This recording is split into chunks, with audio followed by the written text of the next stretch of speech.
Olá, amigos. Bem-vindos a mais um estudo do Grupo Sueli Caldas Schubert, do livro Perturbações Espirituais.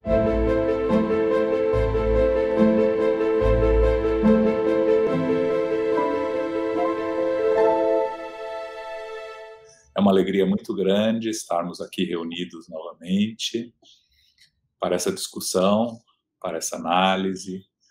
Então, começamos elevando nossos pensamentos, pedindo auxílio aos amigos espirituais, que nos ilumine nesse trabalho, que nos proteja, nos guie, que possamos estender essas vibrações de paz, amor e alegria a todos que nos assistem.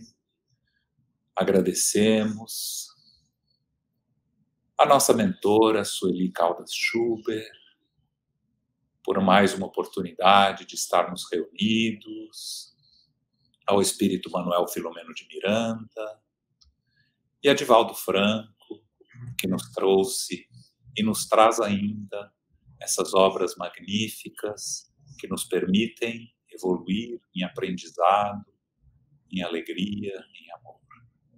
Pedimos a proteção e o auxílio para os trabalhos que agora se iniciam, que assim seja.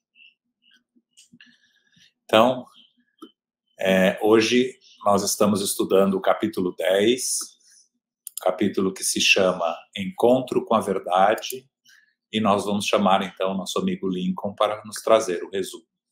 Olá, João. Olá, Jussara, queridos amigos que trabalham na coordenação deste estudo, aos corações amigos que estão conosco também, nossa saudação fraterna, rogando que o Cristo sempre nos envolva a todos, em todos os momentos. Nós vamos, de início, relembrar que no capítulo anterior, o grupo do qual participava o Manuel Filomeno, juntamente com outros benfeitores, se dirigiram a uma sociedade espírita que estava sitiada por inimigos da verdade, adversários desencarnados do Cristo, e que estaria padecendo sérias constrições dessas trevas. Mas, considerando que ela estava inscrita no reino dos céus, os mentores estavam ali para socorrê-los.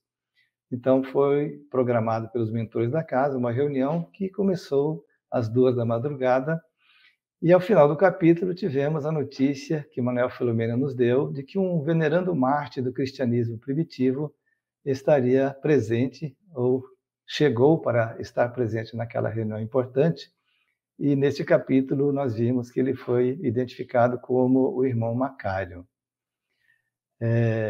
Após as orações que foram feitas pelo irmão Augusto, no início dessa reunião, e dulcificados por aquelas vibrações, de repente eles escutaram um tumulto na sala e adentraram ali diversos espíritos assinalados por caras assim bem iradas, raivosas, e um deles se destacou com bastante mostrando que ele seria o líder, né? E esta horda de vândalos então entrou naquela sala e Manuel Filomeno comenta que eram semelhante àqueles bárbaros que invadiram a Europa e destruíram com muita violência nas épocas passadas. Manuel Filomeno menciona que os membros da reunião que ali estavam em recolhimento de prece, o próprio grupo de trabalho, os diretores do trabalho, também o venerando convidado que ali chegara, todos estavam muito serenos com relação à presença daquele grupo de espíritos. E aquele que era supostamente o líder, ele foi atraído para a psicofonia da irmã Vicenza, porque os médiuns estavam na mesa, todos concentrados, e pelos valores morais deles, emitiam, né, aquelas energias, as fortes vibrações. E a irmã Vicenza foi a que conseguiu atrair aquele espírito, impelindo então ele ao fenômeno da psicofonia, pela imantação dos dois perispíritos, né? A da médium e do espírito. E ele logo foi percebido que nesta comunicação o cérebro da médium, no centro de Broca, adquiriu uma luminosidade interessante, porque aquele espírito falava no idioma dele, no idioma árabe, Mas, em função dessa interferência desse centro de Broca que tem no cérebro, passou-se então a receber aquela comunicação no idioma português, sendo decodificado o idioma automaticamente durante a comunicação. Um fenômeno, só para dizer, né, que eu considerei assim bastante marcante, né? Então, aquele espírito começou a comunicação e, de imediato, ele já disse que aquela comunidade agora pertence a ele e que tem sido inúteis os apelos que o grupo tem feito a Jesus, porque ele mesmo não conseguiu se defender, nem se salvou, e, além disso, deixou os amigos em abandono. E que agora aquele grupo daquela casa espírita, então, fazia parte do denominado madrasal, que é uma palavra que vem do muçulmana, que caracteriza um grupo de ensino ou uma escola muçulmana. E que eles estariam ali para destruir a mentirosa imagem que aquela instituição espírita ostentava. Na sequência, ele começa a falar a respeito do profeta. Então, desde que o profeta Maomé, no caso aqui, iniciou a pregação da doutrina da verdade, que o mundo tem sede de segurança. E essa verdade ensinada por Maomé pode oferecer em nome de Alá. Muhammad, como é o nome de Maomé, foi o último e mais perfeito mensageiro do Deus de Abraão, de Isaac e de Jacó, e que nós veneramos e iremos implantar no mundo moderno, seja qual for o tributo que tenhamos de oferecer. Então, aqui repetimos as palavras do Espírito para dizer como ele estava convicto daquilo, né?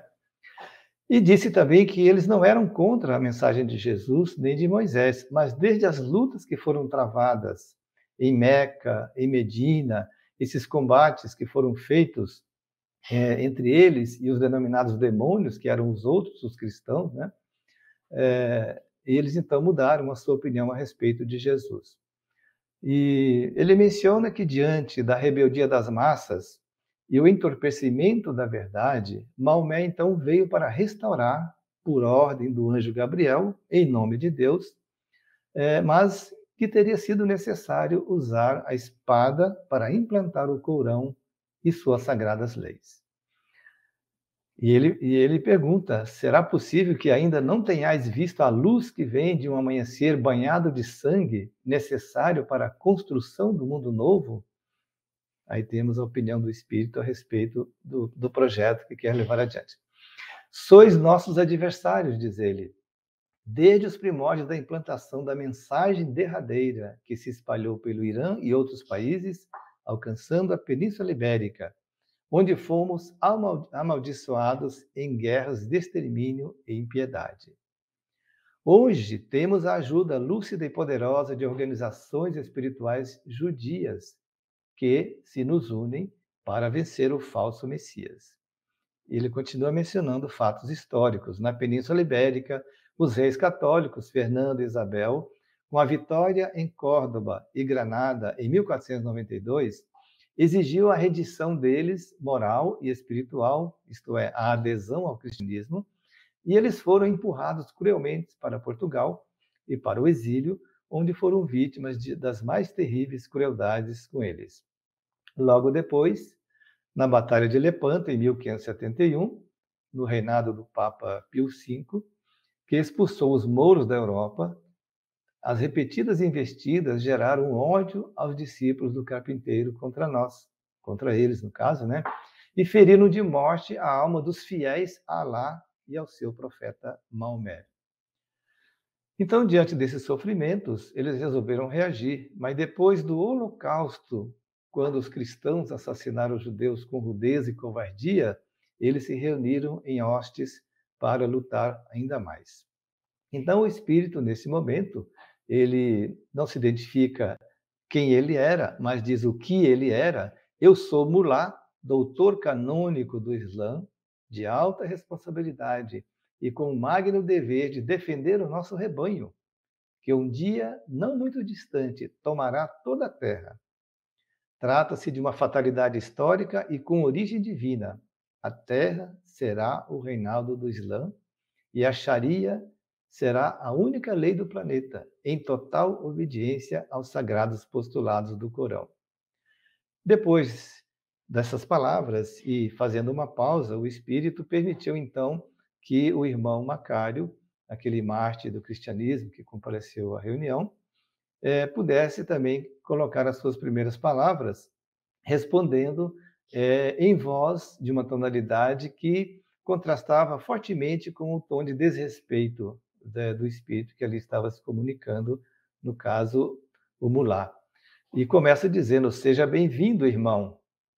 Como, e ele tratando de irmão, explicou por quê. Como vos tratais uns aos outros, utilizando-vos da palavra irmão, porque também pertencemos ao exército do amor, de que nos fala Maomé, quando predica a respeito da fraternidade, da misericórdia e da compaixão para com todos, até mesmo em relação aos inimigos, então temos você nessa condição de irmão. O Manuel Filomeno comenta nesse instante que o magnetismo que se desprendia do mensageiro do céu começou a impregnar aquele visitante irritado e que ali permaneceu inibido para uma resposta mais grosseira. E Macário, o irmão Macário, prossegue, dizendo ao Espírito que todos lamentamos profundamente os nossos erros transatos, tanto aqueles em relação aos cristãos, quanto também aqueles erros cometidos pela doutrina islã na Arábia, com derramamento de sangue. Porque como se pode impor fé espiritual com destruição de vidas valiosas na Terra? Ou culpar alguém a ignorância por desconhecer a verdade? São elementos de comentários que fazia o irmão Macário. E quando vos referi às guerras violentas que foram travadas contra vós todos, não reconheceis que eram consequência das invasões que vocês fizeram naqueles territórios que não vos pertenciam. E, naturalmente, ele asseverou que nenhum povo, por mais primitivo que seja, aceita a servidão ou a submissão ao invasor. O irmão Macário ainda argumenta que o grande erro dos cristãos tomou vulto com a adesão ao Império Romano, através de Constantino. Esqueceram-se naquela época de que Jesus se referia que ele tinha outras ovelhas que não eram daquele rebanho. Eram os gentios, sem dúvida, além dos judeus.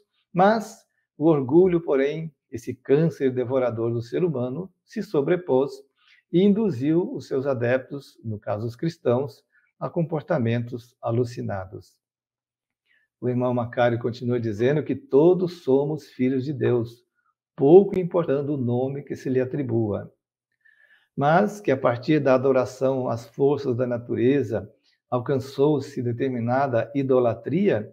Então, muitas pessoas que se diziam intermediárias de Deus proclamaram que eram possuidores do Pai, possuidores de Deus, e se entregaram às matanças. E deixaram, naturalmente, na história as marcas da maldade em nome do bem, em nome da imposição em lugar da exposição.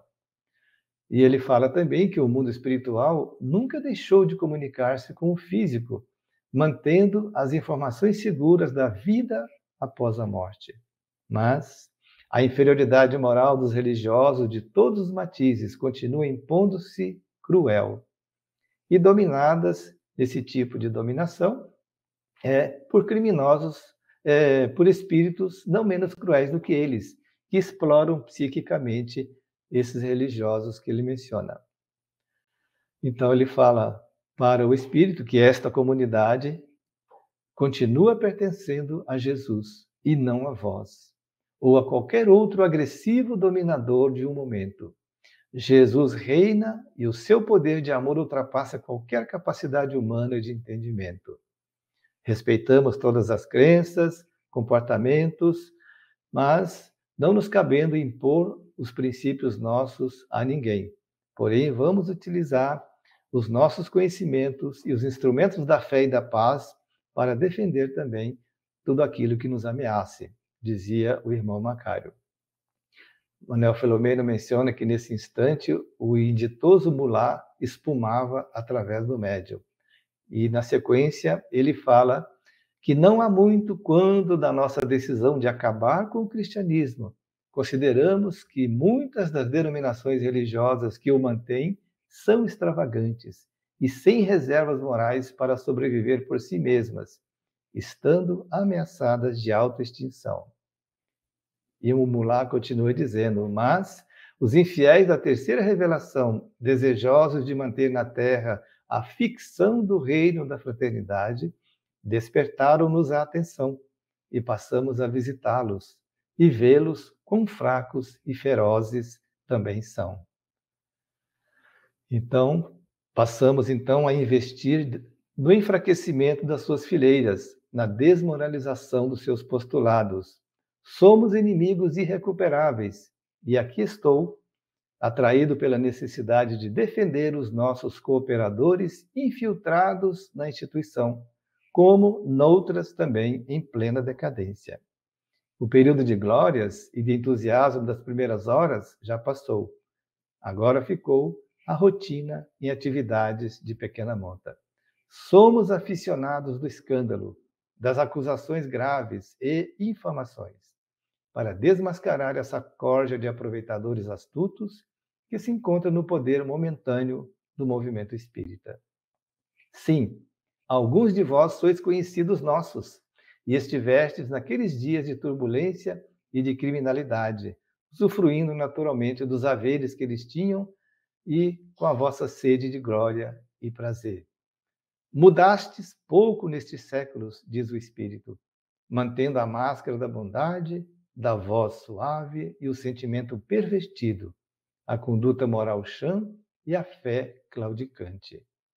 Neste momento, o irmão Macário retoma a palavra e diz ao Espírito que tendes algumas razões, porque ainda somos espíritos imperfeitos, lutando contra as más inclinações. Mas o Mestre continua velando pelo seu rebanho, e apóstolos da caridade, mártires da abnegação, estão reencarnando-se nas fileiras do Espiritismo, a fim de manter a pulcritude dos seus postulados. Acrescenta ainda que estão reencarnados em experiência última os vergonhosos verdugos da humanidade do passado, com as suas tribos sanguinárias. Então, mesmo que viesseis a fruir de algum êxito relativo, a marcha do progresso é na direção da plenitude. E o Senhor da vida convidar-nos-á ao avanço sempre que nós estivermos atrasando-nos mediante expiações rudes, que nos libertarão as armaduras do ódio, do primitivismo, do desvario em que vivemos. Mas o Espírito insiste na sua fala. Neste emaranhado verborrágico, deixastes transparecer que seremos vencidos em nosso programa de construção de um mundo diferente. É muita audácia pretenderdes submeter-me aos vossos caprichos, porque sei que somente existe um Deus, que é Alá, e Maomé é o seu profeta. Quando a mulher for chibatada, o quanto merece pelo seu despudor, e os homens forem punidos pelas iniquidades a que se entregam, o mundo islâmico estará estável e a felicidade de todos garantida para sempre. O irmão Macário retoma a palavra e diz: o irmão engana-se quando diz para sempre, porque este é um mundo transitório. Estamos em processo de aprendizagem a fim de voltarmos ao mundo de origem, onde assim a felicidade espera os justos e trabalhadores, os que amaram e auxiliaram os seus irmãos na terra. A reencarnação a todos nos conduz na feira dos tempos, para edificarmos o reino de Deus, o reino dos céus, no próprio coração. O Mulá, o Espírito, não se dá por vencido e continua dizendo: eu tenho poder sobre estes insensatos e pusilânimes, que nos ouvem porque estamos em perfeito conúbio emocional e espiritual com eles. A conduta a que se entregaram abriu-nos a brecha de que necessitamos para a invasão do seu território. E agora somos nós a mandar. Isto é apenas o começo da tragédia. O irmão Macário fala então da função da dor, dizendo que esse irmão está equivocado, confundindo a dor evolução contra a dor dominação arbitrária pelas vitórias que alcança. E aqueles que se encontram sob a hipnose e do ressentimento nessa instituição são poucos, são alguns somente que se deixaram seduzir. Afinal, estão envolvidos pelos erros dos demais que apontam nos outros. E a paixão do poder acabou lhes cegando de alguma forma. Atendendo às orações dos servidores fiéis, e aqui estavam aqueles espíritos para erguer os caídos e enfrentar as circunstâncias, porque o amor nunca cede, é paciente, sabe esperar, nunca se revolta e persevera, surgindo sempre quando menos se pensa nele. Esta instituição tem se dedicado ao bem, atendendo em nome de Jesus. É portadora de uma vasta folha de serviços à verdade. Não há como deter a aurora, e Jesus é o perene amanhecer das almas. Ao recepcionarmos a você, irmão, em nossa reunião, não temos outro interesse senão o de nos aproximarmos, de nos darmos as mãos para desarmarmos o mundo, alterarmos o comportamento do ser humano e fazermos que as nações respeitem-se, ajudem-se reciprocamente, única maneira de viver-se em paz. O Espírito então retruca: certamente que não me pretende converter ao ridículo cristianismo. E o irmão Macário segue a sua fala: de maneira nenhuma temos essa intenção. Recorde o irmão que nos veio visitar atraído pelas nossas vibrações de amor e de paz. É claro que esperávamos e sentimos um grande prazer em estar dialogando convosco. Olhai em volta, aqui estão pessoas comovidas, orando por vós e envolvendo-nos em ternura e cordialidade. Nenhum sentimento de rancor ou raiva. Quando vos voltardes para Jesus, encontrareis, sem dúvida, a felicidade que supera as paixões do ódio, da animosidade, da destruição.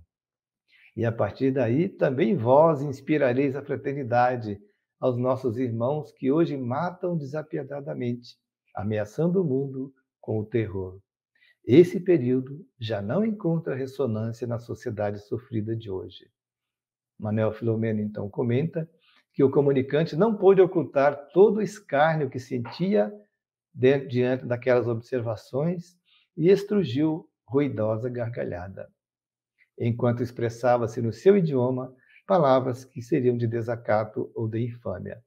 O Dr. Bezerra de Menezes acercou-se então da médium Vicenza, aplicou-lhe energias libertadoras dos fluidos densos do comunicante, adormecendo o espírito, dizendo a ele: ficai conosco uma semana, a fim de nos conhecermos melhor e assim mais facilmente descobrirdes Jesus, que está em germe no vosso coração. O irmão foi retirado dali pelo Dr. Carneiro de Campos e Virgílio Almeida, sendo removido para uma sala ao lado. Este, então, o resumo que deixamos aí para os comentários do nosso querido João e da Jussara. Obrigado, Lincoln. Excelente resumo. Agora, então, vamos tentar aprofundar um pouco nesse capítulo e vamos buscar ir para o lado da história um pouco, porque nesse livro a gente tem tido esses obsessores falando do judaísmo, do islamismo, atacando o cristianismo, se dizendo perseguidos, se dizendo atacados. Então, eu vou procurar trazer um pouco um entendimento do porquê que isso acontece, da onde vem esse ódio e esse desejo de vingança contra Jesus e os cristãos. Então, falando um pouco do islamismo, como o Lincoln citou, eles acreditam que Maomé, ou Muhammad, foi o último e mais perfeito mensageiro do Deus, e ele fala aqui de Abraão, de Isaac e de Jacó. Na verdade, se você for estudar o islamismo, eles dizem que Maomé foi precedido em seu papel de profeta por Jesus, Moisés, Davi, Jacó, Isaac, Ismael e Abraão. Eles consideram Jesus como um profeta. Kardec, quando fala de Maomé na Revista Espírita, muito interessante, eu recomendo a leitura de agosto e novembro de 1866, chamado Maomé e o Islamismo, vale a pena dar uma lida para se aprofundar no entendimento que Kardec nos traz do islamismo. Ele nos fala que o Alcorão não é uma obra escrita por Maomé com a cabeça fria e de maneira continuada, mas um resumo feito por seus amigos das palavras que pronunciava quando estava inspirado. Aí a gente vê a semelhança com os evangelhos de Jesus, que também não foram escritos por Jesus, mas sim pelos seus apóstolos, trazidos pelos apóstolos e depois por Mateus, João. E então, ele fala, Kardec continua: longe de nós a intenção de absolver Maomé de todas as suas faltas, nem a religião dos erros que chocam o mais vulgar bom senso. Mas, a bem da verdade, devemos dizer também que seria pouco lógico julgar essa religião conforme o que dela fez o fanatismo, comparando como seria julgar o cristianismo segundo a maneira porque alguns cristãos o praticam. A gente vê aí o senso racional de Kardec na análise do islamismo na comparação com o cristianismo. Então, é importante a gente entender melhor a religião e os princípios religiosos para não se posicionar contra os ensinos religiosos, que a verdade está em todas as religiões, a interpretação da verdade é o problema que temos, né? Mais para frente ele fala da Sharia, que é um conjunto de valores éticos, religiosos e leis baseados nas fontes do Islã. Um pouco mais para frente, o Espírito nos fala dos reis católicos Fernando e Isabel, que, com a vitória em Córdoba e em Granada, exigiram a rendição moral e espiritual. Para isso, a gente precisa entender um pouco a Inquisição, a famosa Inquisição. A Inquisição surgiu em 1183, quando delegados enviados pelo Papa na França foram averiguar a crença dos cátaros de Albi, no sul da França, também conhecidos como albigenses, que tinham surgido em 1143. O que eles acreditavam?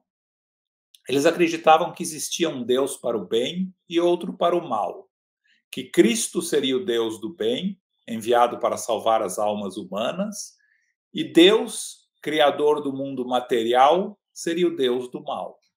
E após a morte, as almas boas e espirituais iriam para o céu, enquanto as almas pecadoras e materialistas, como castigo, reencarnariam no corpo de um animal.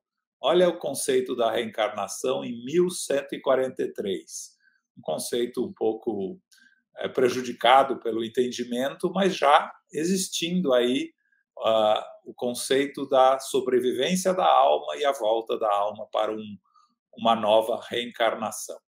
Mas isso foi considerado uma heresia pela Igreja na época, e aí, então, no ano seguinte, no Concílio de Verona, foi criado o Tribunal de Inquisição.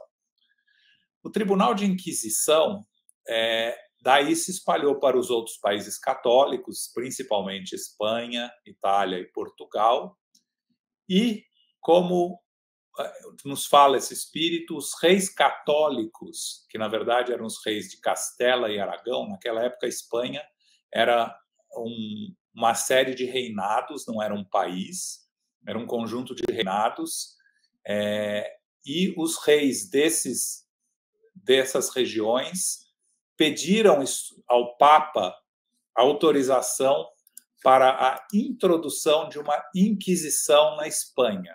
Qual era o objetivo deles? A Espanha, na época, ainda no fim do domínio da invasão dos muçulmanos, era 1/3 da Espanha era habitada e dominada por muçulmanos. E uma grande parte da Espanha também era habitada por judeus. E o que eles queriam era as terras dos judeus e dos muçulmanos e as riquezas deles. Então, o que aconteceu? Em 1492, eles receberam a autorização do Papa e expulsaram todos os judeus do reino. Ou seja, aqueles que se convertiam podiam permanecer, mas aqueles que se recusavam a se converter, entre os judeus e os muçulmanos, seriam perseguidos, exilados, e para permanecer precisavam comprovar conversão ao catolicismo. As estatísticas dizem que entre 150 mil e 400 mil judeus teriam deixado a Espanha, perdendo muitos deles a subsistência, o seu meio de subsistência, e pagando impostos exorbitantes aos funcionários dos portos ao partirem. Cerca de 50 mil decidiram ficar. O grande responsável pela perseguição e responsável por mais de 2.000 mortos na Inquisição na Espanha era o Frei Tomás de Torquemada, que era o confessor dos reis de Castela e Aragão, Isabel e Fernando. O que é interessante é que a Inquisição, como uma corte religiosa, era operada pelas autoridades da Igreja Católica. Porém, se alguém fosse condenado à morte, à tortura, porque não existia o conceito de prisão na época, era morte ou tortura, a Igreja lavava as mãos, a Igreja não derramava sangue. Então, eles condenavam as pessoas à morte ou a outras punições, mas eles eram entregues às autoridades seculares, aos senhores responsáveis pelas terras, pelas cidades, e eles eram que executavam essas perseguições. E, obviamente, a igreja, que vendia cargos, indulgências, regulava casamentos e celibatos, ela se aproveitava, as pessoas também se aproveitavam para tomar posse dos bens daqueles que estavam sendo punidos. Existia um comentário na época que a Inquisição só existia para os ricos, porque dos pobres não existia nada para tirar deles, então ninguém se preocupava com eles. A Inquisição e esses desvios da Igreja foi o que causou a Reforma Protestante de Lutero,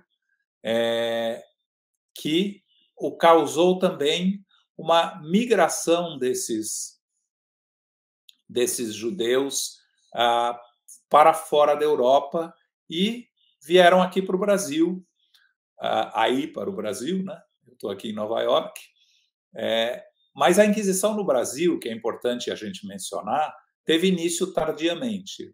No começo funcionou como visitação, mas depois, posteriormente, passou-se a apoiar nos agentes locais com denúncias que eram enviadas para um tribunal em Lisboa, onde eram analisadas pelos inquisitores e aí voltavam com mandato de prisão ou outras punições.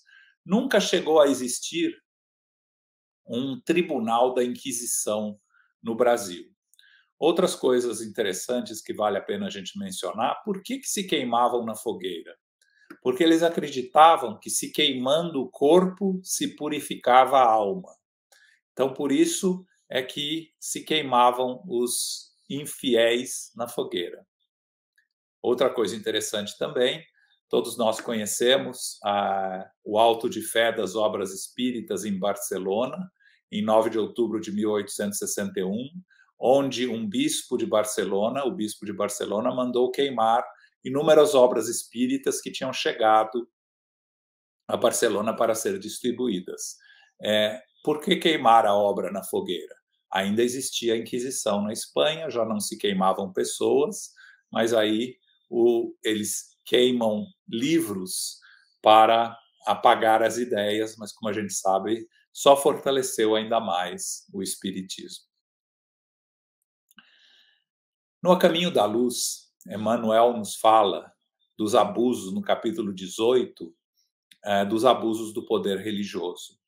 Quando ele nos comenta sobre a Inquisição, ele fala que, instalada nas suas imensas riquezas e dispondo de todo o poder e autoridade, que a Igreja poucas vezes compreendeu a tarefa de amor que competia na sua missão educativa, que muitas vezes recebeu advertências de Jesus nas heresias condenáveis que combatia. Mas a Inquisição foi o que a Igreja se preocupou. E quando no espaço espiritual, Emmanuel nos fala que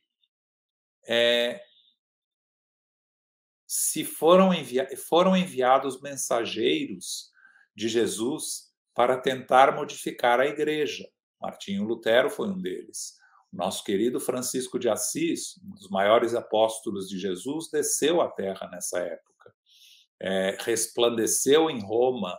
A atividade reformista não causou perseguições por parte da Inquisição, porque o seu sacerdócio foi um exemplo de pobreza e humildade.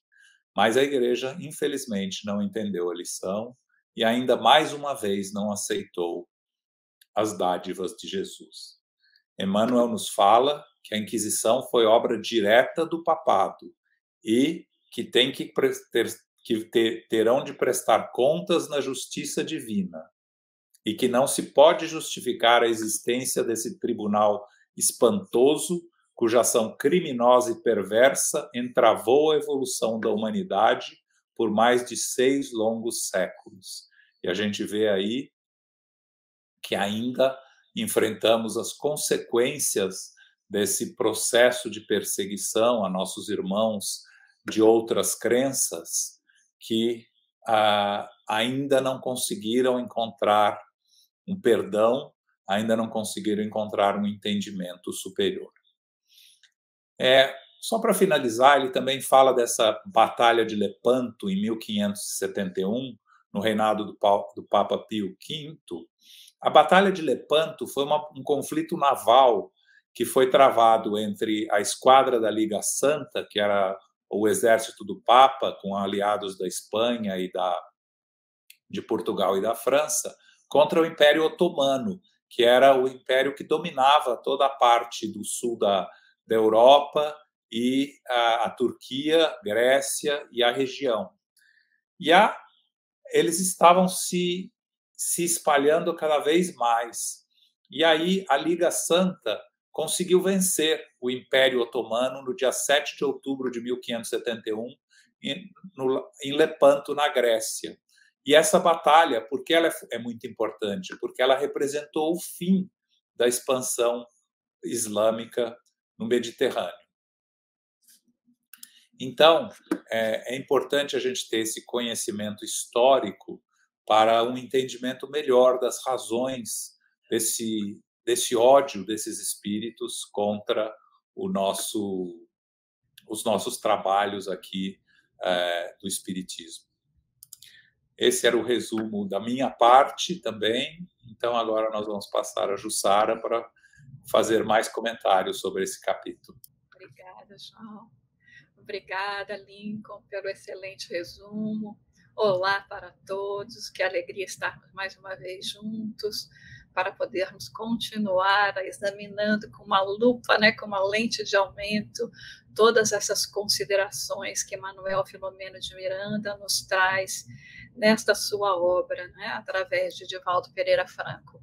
E este capítulo ele chama de Encontro com a Verdade. Nós vamos ter que refletir a respeito do que seria essa verdade, como nós olhamos esta verdade, qual a verdade que Manuel Filomeno de Miranda está colocando aqui através da sua descrição, de trazer para nós essas referências, esses estudos que ele participou, tanto no plano físico quanto no plano espiritual, para compartilhar conosco este aprendizado. E traz ele, então, vários alertas neste capítulo, começando primeiro, mais uma vez, a enfatizar a questão do nosso preparo para os trabalhos referentes à espiritualidade. Aqui, no caso, apesar de essa reunião ser uma reunião que está se realizando no plano espiritual, mesmo sem dúvida alguma, quando nós estamos nos referindo a reuniões de intercâmbio com os dois planos da vida, mundo espiritual, mundo físico, reuniões mediúnicas, há a necessidade da nossa concentração, do nosso preparo, da nossa irradiação em relação aos nossos comportamentos, às nossas posturas, para não prejudicarmos os trabalhos. Nós, há algumas semanas, comentamos a respeito da psicosfera do nosso planeta, que é feita dos nossos pensamentos. Fomos assim para o macro, mas vamos pensar hoje no micro, na nossa psicosfera. Então, ele coloca aqui que esses médiuns que estavam participando, no caso deste momento, e todos nós podemos participar, nem importa se na realidade nós estamos ou não em reuniões mediúnicas no plano físico, quem diz que a gente não está fazendo isso no plano espiritual, não é verdade? Então, nós podemos ser convidados a participar, para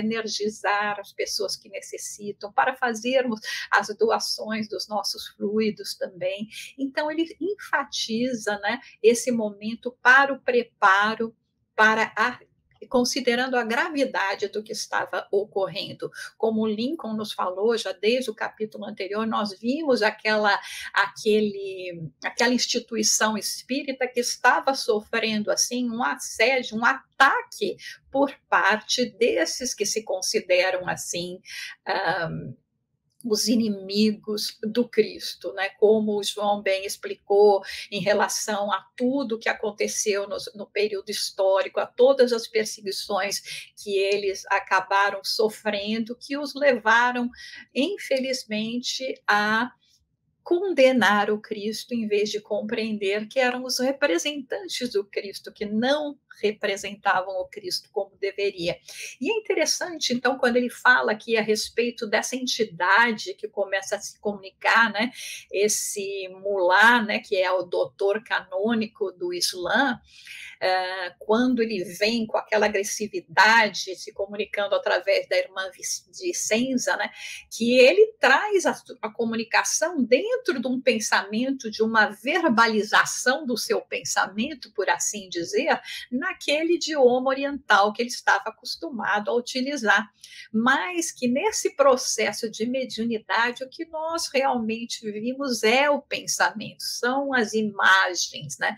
E ela é então decodificada. Isso mereceria um estudo muito interessante, como falou o Lincoln, e vejam que esse não é um caso exatamente que nós chamamos de mediunidade poliglota, de xenoglossia, porque na realidade o xenoglossia nós vamos falar até num idioma que em princípio o médium pode até não falar nessa existência. Então, quando esse mulá se comunica e começa a dizer que eles, né, estavam dominando completamente aquela instituição, aquela comunidade que não era mais uma comunidade que serviria ao cordeiro, né? Então, interessante, né, eles falarem do cordeiro, né, porque se ele parasse para pensar, imaginar o que significa, né, ver essa imagem simbólica do cordeiro que jamais derrama sangue, mas tem sim o seu sangue derramado. E aí ele diz que isso é um ponto muito importante que Manuel Filomeno de Miranda destaca aqui, que eles não estavam simplesmente com o intuito de derrubar, se apossar completamente daquela instituição, mas também de destruir a mentirosa imagem que ostentava. Então, vejam que não se trata simplesmente, muitas vezes a gente fala, mas é aquela coisa ali naquele centro espírita, o que isso me importa aqui? Nós somos uma rede. O espiritismo é um nome que tem que ser respeitado. É esse conjunto, né, esse corpo doutrinário que nos veio primordialmente através da codificação para ser honrado. não para ser por nós deturpados, e nós temos sim que cuidar de todas essas organizações. Quando às vezes as pessoas falam do movimento espírita com um certo desdém, nós todos somos um movimento espírita. Se nós nos chamamos espíritas, nós fazemos parte desse movimento. Podemos até não ter afinidade com certos agrupamentos, com certas ideias que seguramente não pertencem ao espiritismo, podem ter sido deturpadas, por isso não sentimos essa afinidade, porque se pertencem ao espiritismo, pertencem àquele que veio trazer o espiritismo responsável pela terceira revelação, Consolador prometido por Jesus, trabalhado diretamente pela corrente de espíritos convocados pelo Espírito Verdade. Então, veja que eles têm consciência disso. É como se nós visualizássemos aquelas peças de um dominó. Quando nós achamos que estamos derrubando apenas uma, isso não tem nada a ver comigo, aquilo pode desencadear todo um processo que pode comprometer seriamente o nome do Espiritismo. E nós não temos o direito de fazer isso. Por isso que nós temos que tomar muito cuidado. Mas ele tenta se justificar dentro desse seu processo, assim, muito irado e muito, vamos dizer assim, realmente focado nesse processo de destruição, de difamar aqueles que trabalham com o Cristo, que foi se agravando ainda mais com as perseguições que continuaram, especialmente no Holocausto, que é um episódio extremamente infeliz para a nossa humanidade. É assim, então, que nesse diálogo, nesse processo, como já nos reportamos ao capítulo anterior, esse irmão Macário, que era um mártir do cristianismo, e aqui nós vamos fazer até um parênteses, porque o nome Macário é um nome muito lindo. É um nome que vem de origem grega, Macários, e Macário significa aquele que é bem-aventurado, aquele que é ditoso. E eles usavam essa palavra para se referir, inclusive, aos deuses do Olimpo, né, do Monte Olimpo, que eram, então, aqueles que eram os bem-aventurados e os ditosos. Né? E conhecendo, então, já começando a saborear, a compreender um pouco a imagem desse irmão Macário, mártir do cristianismo, nós já podemos verificar que ele é um bem-aventurado, porque ele já encontrou Jesus e já trabalha fielmente nas suas fileiras. E quando ele faz aquela saudação com tanto amor, chamando estimular de irmão, não por uma trivialidade, não porque simplesmente, né, numa falsa ideia de que vou me aproximar, mas num verdadeiro espírito de fraternidade, de misericórdia, de compaixão, que vinha da sua vibração. Então veja como nós falamos no processo anterior da médium, que existe aquela possibilidade de decodificar a mensagem que chega através de imagens, mas aquele que comunica acha que se comunica num idioma e aquele que transmite comunica num outro idioma. Vejam que essa questão de energia, essa troca, né? Então esse magnetismo que irradiava do irmão Macários versus aquele que vinha dele, então quanta beleza, infelizmente esses nossos olhos ainda não alcançam, mas um dia alcançarão. Então ele começa naquele tom, que não precisa ser um tom de voz melosa, suave, mas na realidade imbuído verdadeiramente dessa energia de fraternidade e compaixão, dizendo a esse irmão, por que culpar aqueles que são ignorantes, porque desconhecem a verdade, e por que utilizar-se de métodos bárbaros, quando podia usar da misericórdia, do esclarecimento? e até faz uma chamada de atenção. Aí começa o processo do encontro com a verdade, onde ele fala: você acha que essas perseguições que vocês passaram, elas vêm de forma gratuita ou não seriam consequências de invasões insanas que realizaram anteriormente? Coloca claramente aqui a questão da causa e de efeito. E continua depois falando, citando aquela frase, referência de Jesus, que dizia que tinha outras ovelhas que não eram daquele rebanho. Jesus, em toda a sua mensagem, ele nunca veio separar, dizer esse é aquele que é bom, esse é o que segue o judaísmo, esse é o que não segue. Ele sentava com todos, ele conversava com todos, ele ouvia todos, ele oferecia as suas possibilidades a todos. Mas, infelizmente, esse espírito ainda se encontra num estado de muita rebeldia, de muita revolta.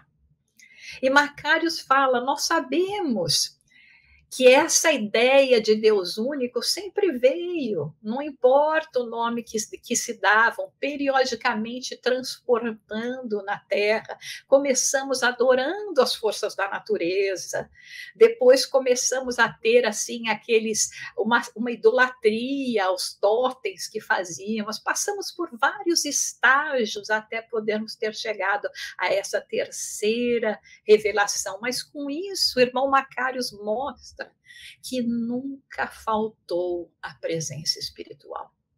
Não importa o nome, não importa a maneira com que nós adorávamos, com que nós procurávamos nos referir àqueles que não mais eram visíveis aos nossos olhos físicos. E isso vem vindo, continua na realidade, e cada vez mais nós vamos nos aperfeiçoando. Mas isso não significa que de tempos em tempos nós não vamos encontrar aqueles que deveriam representar essa espiritualidade aqui na matéria e acabam fascinados com as ilusões, com o poder, com a riqueza, com a projeção. Mas ele garante a esse mulá: essa comunidade pertence a Jesus. Não importa o quanto vocês têm procurado dominar, porque Jesus reina e o seu poder de amor ultrapassa qualquer capacidade humana de entendimento. E assinala que nós respeitamos todas as crenças. Não nos cabe impor os nossos princípios. Isso é muito importante, porque é o que vem gerando essa dissensão entre nós. O querer um ser melhor do que o outro, cada um tem a sua maneira de se comunicar com Deus, de sentir a Deus. Existem muitos caminhos, como muitas são as moradas na casa do Pai, não é verdade? Mas esse mulá continuava mostrando a sua ira, que refletia na médium que manifestava essa entidade, dizendo que eles queriam acabar com o cristianismo de toda a forma, mas que ele até reconhece que existem algumas denominações espirituais, vamos dizer assim, religiosas, que elas mantêm assim tantas extravagâncias, sem reserva moral nenhuma, que elas já estão ameaçadas de autoextinção. Vejam só o perigo de nós começarmos a querer nos desviar, querer trazer modismos, querer incluir coisas que não estão realmente de acordo com os propósitos de uma espiritualidade, mas muitas vezes mais voltados às nossas vantagens materiais. E ele fala que ele chama os representantes da terceira revelação de infiéis, porque na visão dele, na visão daquilo que foi causado, nós somos infiéis, eles estão do lado da verdade. E foi por isso que ele começou. Eles começaram, como foi apresentado pelo João, nessas questões de agrupamentos, inclusive com os próprios perseguidos judeus também, para eliminar Jesus da face da terra. E faz um alerta através do seu diálogo que nós, como espíritos, como instituições espíritas, como trabalhadores, frequentadores, disseminadores, temos que prestar atenção. Essa é uma verdade que diz respeito a cada um de nós. Porque ele fala que o período de glórias e de entusiasmo das primeiras horas já passou, ficando aquela rotina das atividades de pequena monta e em condutas tão chocantes quanto as do sem rumo. Então, vejam, o trabalho que exige o nosso comprometimento. Não estamos mais naqueles primeiros momentos de apenas nos interessarmos pelos fenômenos. Lembremos que o livro dos médiuns, no item 28, Kardec fala a respeito das classes dos espíritas, quando ele chama aqueles, né, de 4 classes, de os espíritas experimentadores, que são aqueles que, obviamente, depois que passa esse primeiro momento de glória, de entusiasmo, já não querem mais, já não estão mais preocupados, para eles é apenas uma ciência de observação. Depois ele fala sobre os espíritas imperfeitos, que compreendem a parte filosófica e moral até, mas não a praticam. Aí ele fala dos verdadeiros espíritas, que são aqueles que compreendem essa parte moral, espírita, filosófica, aceita as suas consequências e entendem que a vida na matéria é uma vida uma prova passageira e a querem tirar o melhor proveito possível. Por isso, tentam praticar o máximo que podem, né, todos esses conceitos aprendidos. E os exaltados, que aceitam tudo, olha que tudo lindo, isso também vem, uma confiança cega, e eles falam que isso, Kardec coloca como sendo muito perigoso, esses que são explorados na sua credulidade. Então vejam que quando nós falamos de uma doutrina tão séria quanto o Espiritismo, é lógico que o nosso comprometimento, nós temos que ver qual é essa verdade que nos alimenta, por que nós estamos em busca dessa espiritualidade, por que nós estamos agora em busca deste conhecimento, porque isso será a nossa proteção para não nos tornarmos vítimas de espíritos dessa categoria.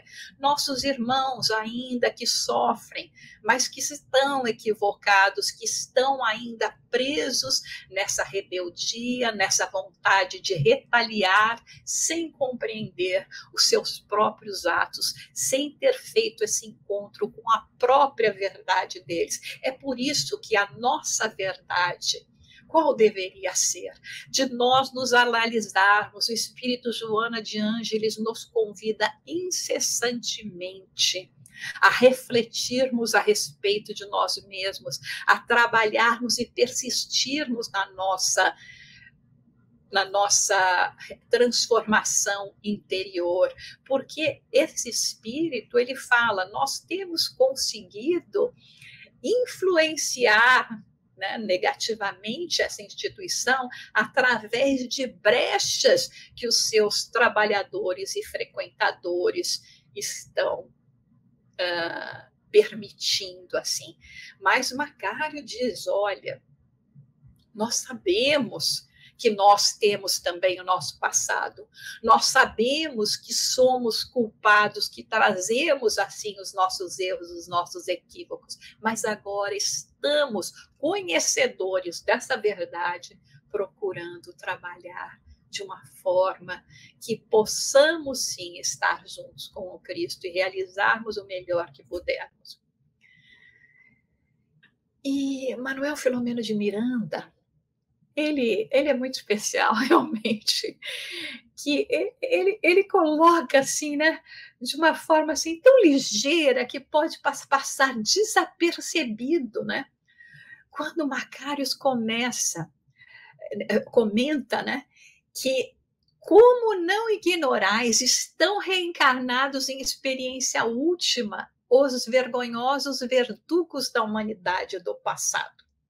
Então, experiência última, é esse momento de transição, mas aonde nós, ainda apresentando a possibilidade de nos transformarmos, vamos ter essa chance, por assim dizer, de virmos e fazermos melhor.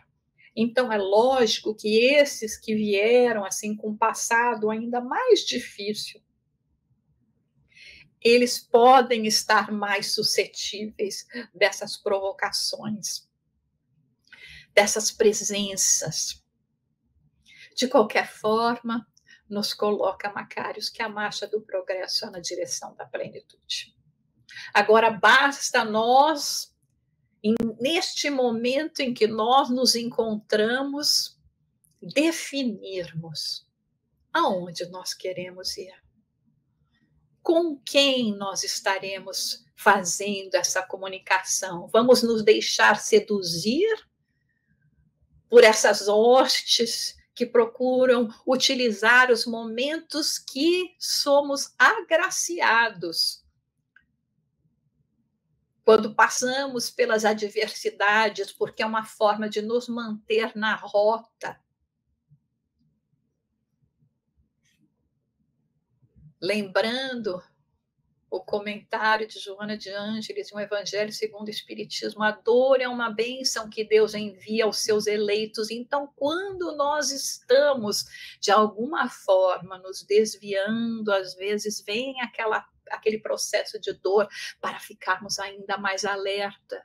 Não simplesmente para testar a nossa fé, mas para ficarmos mais alerta. Então, uma instituição que se dedica ao bem, ela tem a proteção de Jesus. Ela tem a presença dos irmãos espirituais. Infelizmente, neste ponto da obra, esse mulá ainda não foi capaz de, mesmo na presença de um mártir do cristianismo, como o irmão Macários, conseguir deixar que o amor e a fraternidade penetrassem em seu coração. Dr. Bezerra cerca-se, retira a entidade que comunicava através da médium Vicenza e convida essa entidade a ficar lá observando, mas agora com um olhar diferente, porque já havia começado o seu encontro com a verdade. Naquela troca, nesse diálogo, nas energias recebidas pela médium, nas energias recebidas através daqueles que davam sustentação, dos irmãos espirituais, já uma semente de luz, sem dúvida alguma, começava a despertar nesse espírito para o seu posterior atendimento. Queridos irmãos, queridas irmãs, são tantos os aprendizados que nós recebemos, tanta luz, tantos convites para o nosso encontro com a verdade, nos momentos em que estamos despertos, nos momentos em que nos recolhemos através do sono, para restaurar as nossas energias físicas, mas, acima de tudo, para restaurar as energias espirituais que, sem dúvida alguma, estaremos em contato se nos prepararmos devidamente para recolhermos essas bênçãos no momento do nosso desprendimento. Fica aqui, então, o convite para que, até que nós nos encontremos na próxima semana, nós possamos refletir a respeito da nossa verdade, desse nosso encontro com a verdade, e não ficarmos tristes com aquilo que vamos encontrar em nós mesmos, mas nos lembrarmos sempre que estamos aqui para vencer, que não há como deter-se a aurora, e Jesus é o perene amanhecer das almas. Muita paz.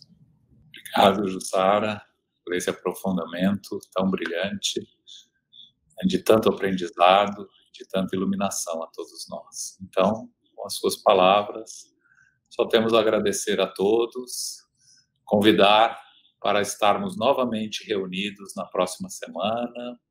Lincoln, Jussara e eu agradecemos a vocês todos, gratidão e que a paz do Senhor esteja com todos. Muito obrigado.